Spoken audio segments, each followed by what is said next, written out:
In light of Independence Day today, I thought I would read the chart for the US. But before I read the astro chart for the United States, I just wanted to note something.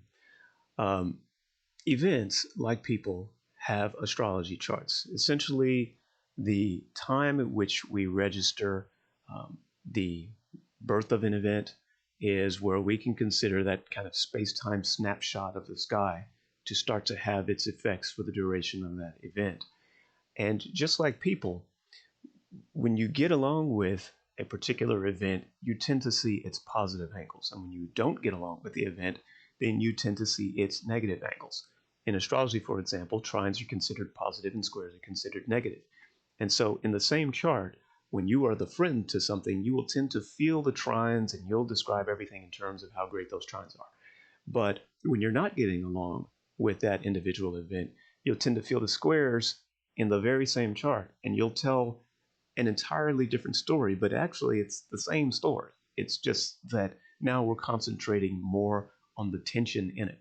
Certainly, there's a lot going on in the United States right now. And I read somewhere that I think it was like BBC.com that the U.S. continues to become unrecognizable in terms of Supreme Court decisions and politics and the handling of whatever different events that are going on.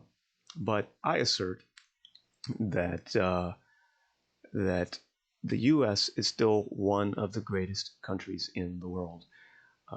The idea that you've got this space that's already operating on the old boundaries of the world, geopolitics, right? We're now into the information age, and everyone all over the world is still basically doing their politics in terms of physical boundaries. That's going to have to change at some point in the future because we're so tied to information. And so we've basically got these old systems that are based on physical appearance or physical proximity, things like that. And we're trying to do our politics based on borders, like hard boundaries, instead of the information past. Our technology is graduating into the realm of information and ideas and communication. And so the country like the U.S. is doing something that is very, very difficult. Certainly, a lot of the world watches what the U.S. is doing and says, "Oh my God, how are they making these kinds of decisions?" But what we enable as a country is for everyone to have a voice, and if people are going to box it out or fight it out, then they get to do that too. But there are some general patterns in the U.S. Saying that a certain level of intolerance is never going to be cool. You have to kind of go through certain channels in order to have that go, and that is not a given in every country. We're very big. We have untold numbers of different groups, political groups, ethnic groups, all kinds of things. And to be able to keep that stuff under control, I used to teach, if you've ever taught a class full of just diverse personalities, big classes, complex subjects, you know how hard it is. And so what the U.S. is doing, in many ways, people may look at us and say, oh, they're failing, they're screwing up or whatever. But, a lot of those other countries or those other people do not have the kind of diversity. They don't have to face the kinds of challenges. They're not as big. They're not in the front. They're, just standing in front of the really difficult stuff. That's not to take away from other countries, but as someone who's actually been in a system, I'm sure maybe you have too. When it gets complicated, it gets complicated, and I continue to believe that what we're doing is now we're facing some of the hardest challenges that we've ever faced, but they're not just U.S. challenges. They're wealth distribution challenges. There's dealing with ideas that people have had over the course of millennia. There's representational challenges. And basically, we're putting our hand into Pandora's box and we're reaching in there, and whatever bites us, bites us. But we're going to get bit first, and we're going to get bit the loudest. And there's something to be said about taking on that kind of responsibility. So, as I read this chart, I want to encourage you to kind of look at the U.S. not through the lens of politics or decisions and international relations or anything like that, not media, none of that. Look at the chart as if you're looking at a person. That person could be you. And there are going to be easy aspects and there are going to be tense ones. And I'm not going to sit here and say it is what you make it, because it's not that simple. But certainly we want to be able to kind of step back and look at things objectively, and perhaps we can learn some good astro hacking in the first place in the meantime. Okay, so let's take a look at the U.S.'s astrology chart. Now, when I read astrology charts, I tend not to look at the astro wheel. This is one way that you typically can read astro charts. Certainly, it gives you a kind of at a glance view of the U.S. So here you can see that the moon, for example, the mood of the country, is located on our midheaven.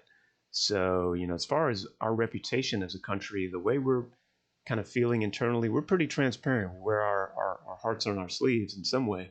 And so if there is complication going on in the U.S.'s social scenes or whatever, everybody sees it all over the world. By the way, there are lots of versions of the U.S. chart. I tend to use this one, 2:13 a.m., July 4th, 1776.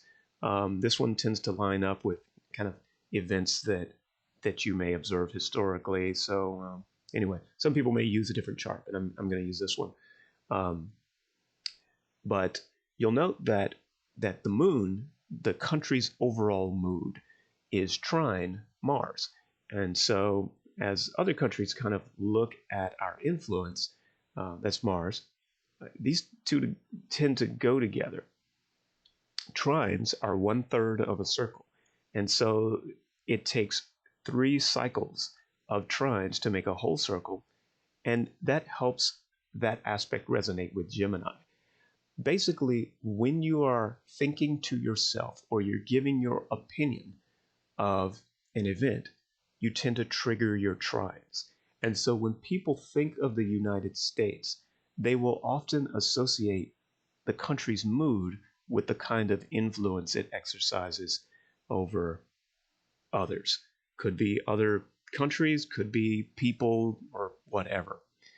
I'll also note that in this chart, the ascendant, which is how the country tends to break into other places, other contexts, that is conjunct Uranus, which is the planet of social information, ambient social talk. And so we tend to end up in other spaces with the social talk as our main tool. When the US shows up on your scene, you'll tend to have things like bigger conversations, electronics, technology, anything that implies information exchange, mass information exchange traffic getting passed. Now, this is probably stuff that you may have seen, but there are some other things that I really want to get into. I just kind of given you an idea of the overall astro wheel, and how we can look at some spaces and kind of identify some trends in the chart. But what I really want to get to are, one, the asteroids. And you can find, by the way, these asteroids on my webpage, electricmonastery.com. I know I need to update that site. It will probably expire soon. I'm a bit lazy when it comes to that stuff. But for right now, at least, as I recorded, I double checked it. The site is still up. And you can go find the page that has these asteroid interpretations and just copy and paste them. And I go to sarahnew.com in order to produce what these are for the birthdays. But anyway, I want to kind of look at some clusters here, and tell you how to get the most out of your relationship with the country. But before I do that, I also want to tell you a little bit about astro hacking. So I wrote a book. I've written several, but the most recent one, which will tell you how to really, really look at charts like this, and use them effectively is my book Alma Mater. Alma Mater is it's well, it's got a lot in it. I mean, a whole lot in it. I intended to write it as an astro-hacking book, but it also talks about training the so-called psychic senses and all of that. It's really pretty deep.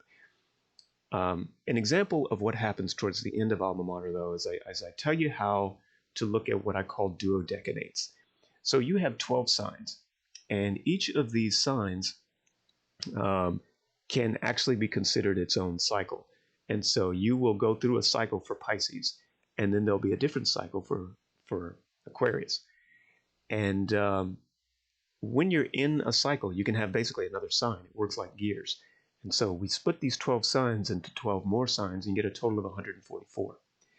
Now, what I recently learned over the past few months is that that division, which I did not write about in Alma Mater because I didn't know it at the time, is basically a chain of effect.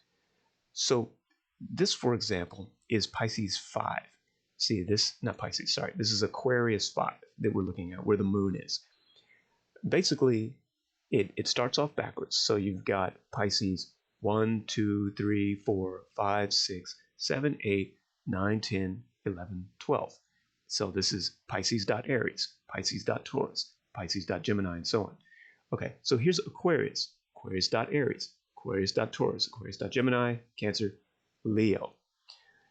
Aquarius.Leo, where our moon is, basically says that the emotions of the country take ambient informational traffic, Aquarius, and transform it into Leo energy. And so it's like a vector. Aquarius 5 takes Aquarius information and turns it into Leo information. That's associated with dominance because if you think about somebody being in a mall or in a public space and somehow taking that public noise or that public talk and somehow being able to express their Leo individuality on the basis of it, it's a kind of I don't want to say showy, but it's certainly a kind of, hey, look at me in the middle of this crowd type energy. And it just so happens that the United States moon is there. And so when we're going through some things as a country, we tend to dominate whoever is interacting with our chart. Could be our own citizens, it could be the states, it could be our federal departments, it could be other countries. If they're looking at the United States, essentially, and they're absorbing a little bit of our country's mood, then there's a chance that the U.S. can overwhelm kind of socio-emotionally. So that's how you would read a duodecanate like that. If you look at the sun, you see the sun here is in 1244 Cancer. 1244 is, so we go this way, right? So 1, 2, 3, 4, 5, 6, 7. So it's Cancer 7. Cancer is basically the journey that you're on. Your seed planting. We've planted the seed. We're waiting for the seed to grow. It's associated with squares, 1/4 of a circle, because it is the fourth sign. It's also associated with tension, because when you're on that journey, you're not at the destination. And so our sun is there, meaning that when the U.S. shows its character, it tends to show it as an ongoing journey energy being converted into a 7, that is Libra, conversation. Okay, so this is Cancer.Libra.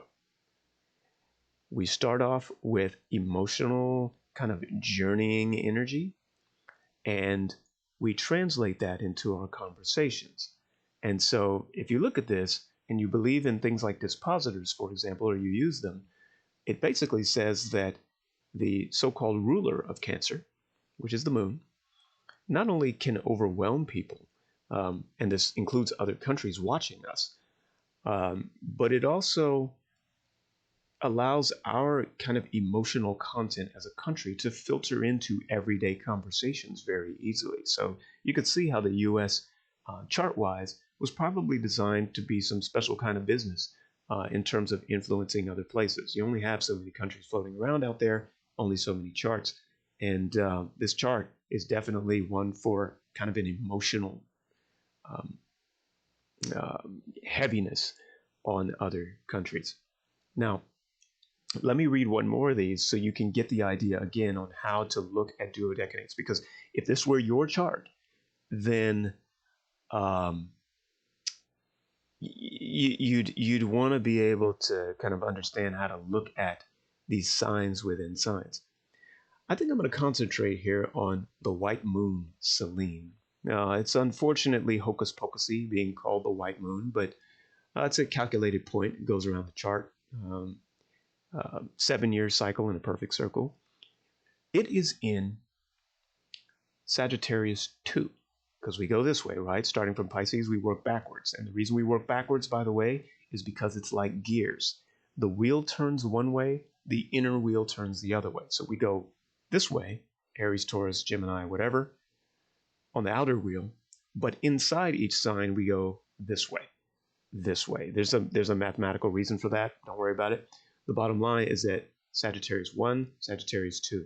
Sagittarius 2 is associated with taking public cultures and translating it into dot 2, that's Taurus, information.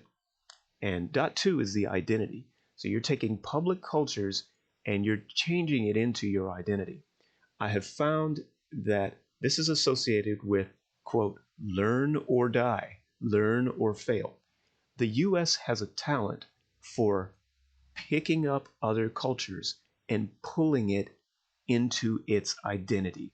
And when you talk about pluralism and having tons of voices inside your borders, we as a country have a special ability to take in everybody.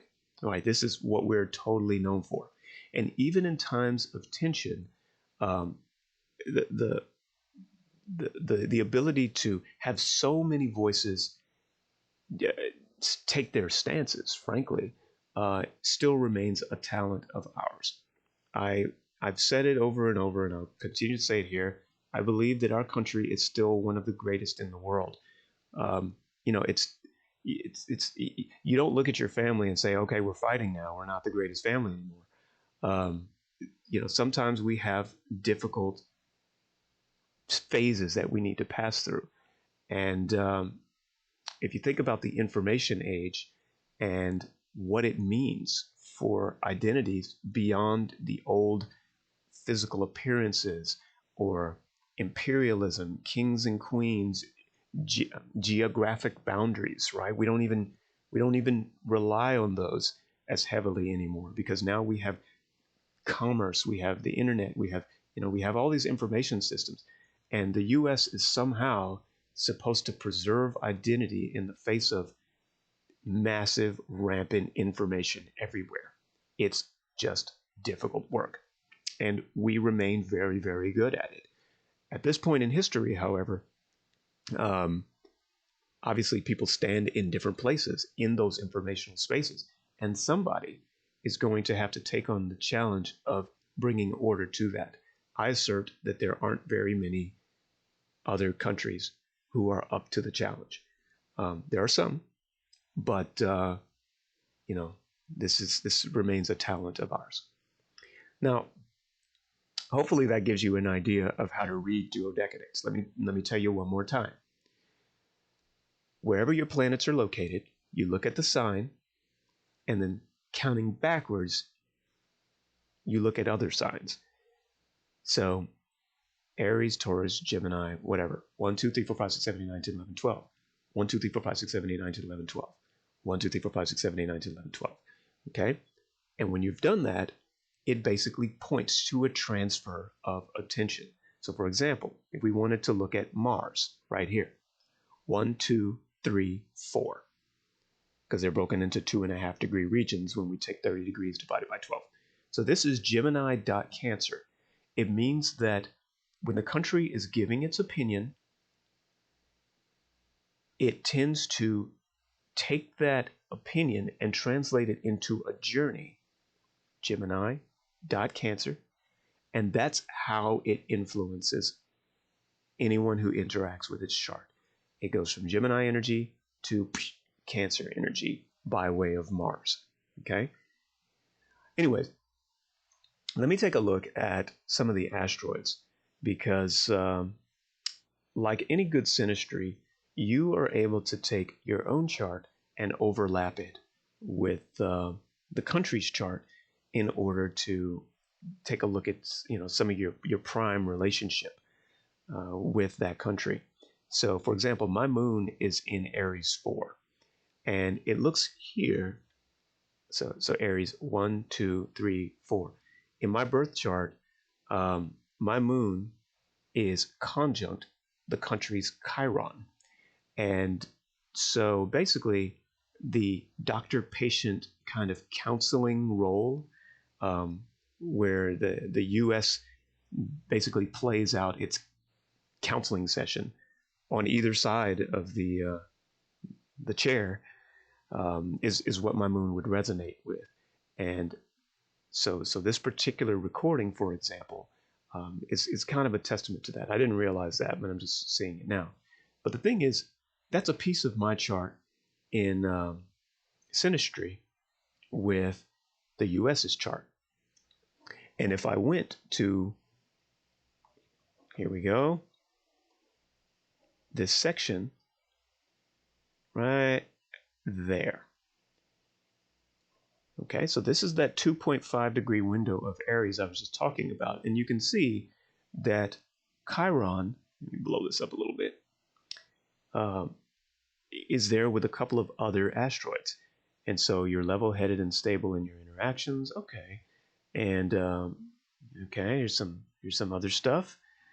Yeah, okay. So this would be one of the areas of the US chart that kind of my own chart highlights. You can take a look at your birth chart and also compare it to the asteroids of the United States and kind of see where you fall in your relationship with it. If someone wanted to say, okay, well, to what extent is the U.S. going through major problems? Are we going through major problems? Yeah, probably. It just so happens that I put up one of the mean 13 asteroids, one of the meanest, which is Natalie. This asteroid, Natalie, I've been doing some text mining research on it, is not only the asteroid of you better do it right or you fail completely, but it's also associated with abuse, and it's pretty unfortunate. Natalie is one of the asteroids which is associated with essentially sexual abuse.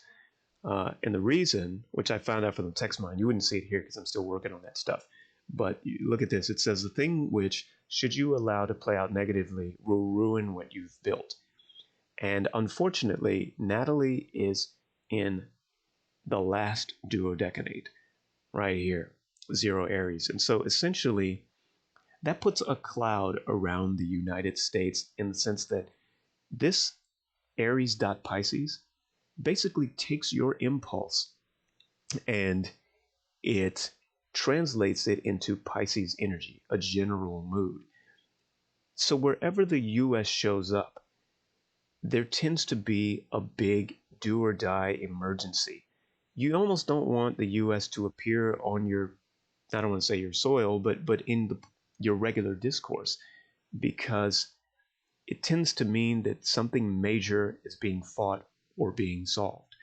And here in the background to the United States, when Natalie is tense and we're kind of going through some issues as a country, basically you've got this. This is kind of hard to describe. Let me see if you can picture this. Say there's a superhero who is really good at solving problems, but what is not known is that the system is fine when the superhero isn't there. But when the superhero is there, the problems are exposed. that the superhero may solve them. And this is embedded in the chart of the United States. But interestingly, we also have Bacchus right nearby. Now, you can't see this, but Bacchus is actually not here at the end of the chart.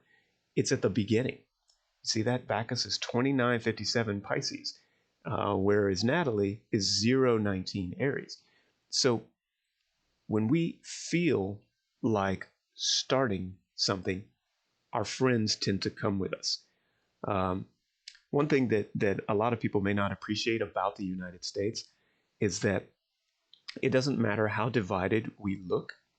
Um, if it comes time to go to battle with another country, we're all in, and we're not necessarily all together, because you can look at things like Vietnam and stuff like that, but it's really easy to mistake the apparent divisions in the U.S. for weakness. It's just not that. Um, you'll be surprised how many people join forces if the U.S. were ever to go back into war or something like that. We're formidable. We're scary, and part of the reason we're like that is because it looks like a divided house until there's this external threat, and then when there is an external threat, we're pretty dangerous, because a lot of the people who kind of thought we were divided find out otherwise. And a lot of that has to do with the asteroid of the friends who'll never leave you being how we go into places and how we start places. So, I mean, I can speak for myself. Even if I don't agree with some of the things that go on politically or media wise or whatever, if the U.S. has to go to war or stuff like that, I'm all in, like probably a lot of people. Um, so, anyways, but that tends to be our culture. It's right next to one of the meanest of the mean 13 asteroids, Natalie. And so, where this country shows up, there tends to be some stuff that needs to get addressed. Our country's destiny is here at the North Node. And the North Node, you kind of get used to this. Here goes 1, 2, 3, 4, 5, 6, 7, 8, 9. So it's Leo 9. That means that when the country is expressing its character, it tends to push that character out into the ninth sign, which is Sagittarius, culture. So when the U.S. beats its chest and goes Tarzan on it, um, it also tends to spread that to other cultures. That can come off as intrusive, but it is a trait that we have, and like uh, so many other aspects that we've pointed out in this chart reading, um, it only lends to more influence for the country. If I go over to Leo 9 and I try to find out what else is kind of destined, that is our country's niche, I'll find see, where are we? Right here, Leo 9. So it goes from 7.5 degrees to 10 degrees Leo. So, oh, look at this. A creeping power to force your will, Vindemania. Okay, that's not surprising at all, is it? Right? Associated with agitated women. By the way, this kind of interpretation, which I have in my book, Laurentia, has since been updated. When I did the clustering on these asteroids, I clustered on people. And so you'll see more mention of women and men. But broadly speaking, women are, you can substitute the word domain. These are places in which things happen. Men, you associate with, I just use the word asserter. These are the things that happen. So you have things that happen, and then you have a context where they happen. And so wherever you see the word women here, it basically means context, associated with agitated context. When you see the word men, it's associated with agitated, I don't know, events that occur. These are the kinds of traits that come with the U.S.'s destiny. Great to meet and talk to, uh, other countries or people's stuff is exposed here, where you do what few around have the audacity to do. Dionysus, king and queen status. These are all kinds of just um, things that seem to fit the US's niche. Anyway, we could go on and on forever because there are over 1,000 asteroids on this list. Um, so I guess I'm going to go ahead and wrap up this chart reading with a kind of a general note. I think it's important to be able to understand what we're working with before we spend a lot of energy trying to fight something that, either can't be fought or can't be fought coherently. We don't even know what it is, right? So, the U.S., we're going through these social issues and all this other stuff, and damn it, federal government or whatever. I was talking to somebody recently, and it's like, when the federal government level does one thing, whether it works or doesn't work, there's an opportunity for the state level or the citizens to use their regular voice, to use their regular position to stand somewhere, frankly. And it almost doesn't matter. You can look at the U.S.'s social issues, for example, and see what our governments are doing, but you can also look at the U.S.'s businesses and see what they're doing. And there's been a lot of stabilizing, level-headed stuff coming out of our business terrain, and that's part of who we are as well. And again, it's really easy to kind of look at one chart, and this is not just the U.S., but it's a person's chart in particular. It's easy to look at their chart and think you know them, but they have context, they have friends, they have work that they put out, and a chart is a subset of an entire sphere. There's a whole life, there's a whole circle of interactants there. And this is the way we would want our own charts viewed, right? Sometimes we have stuff in our astral wheel that is just not positive. But we have friends and we have family and we have other things in order to stabilize that stuff. And the US is no different. I happen to think that the issues that are facing us right around now are just human issues. Some people are very rich. Some people are not. Some people have a position of influence. Some people don't. Some people were used to definitions based on the old ways of dividing up countries and lands and property. And other people are making new versions of those very boundaries in commerce, in the informational plane. And if you feel like your identity is under assault, as we've seen throughout history, right? This happens with industrial revolutions or whatever. We feel like, oh my God, now we got those newfangled Hollywood movies. Oh, now we've got this newfangled internet. And folks who I used to never have to hear from are now saying stuff, right? What happened to the days where it was only my culture? That was all I had to look at. Well, those days are gone. And so because they're gone, we've got a lot of issues that are deeply rooted in people. And there's just, those days will never come back. We're not going to undo the internet, right? So the times where it used to be, our local community and our visible identity, those enclaves and stuff like that, as long as we're now able to pick up the phones and go surf the web, you can really kind of kiss that form of identity goodbye. But imagine what that's like when, you just used to be the only voice in town. You probably want to make it great again, right? You know what I'm saying? It makes sense. But we're that kind of country. We're the kind of country where everybody has had their voice, and now we're getting better at giving everybody a voice. But that those voices can clash. Our country is where it happens. I'm still very proud of the U.S. and I'm proud to be associated with a country that's going to take everything there is and say, bring it.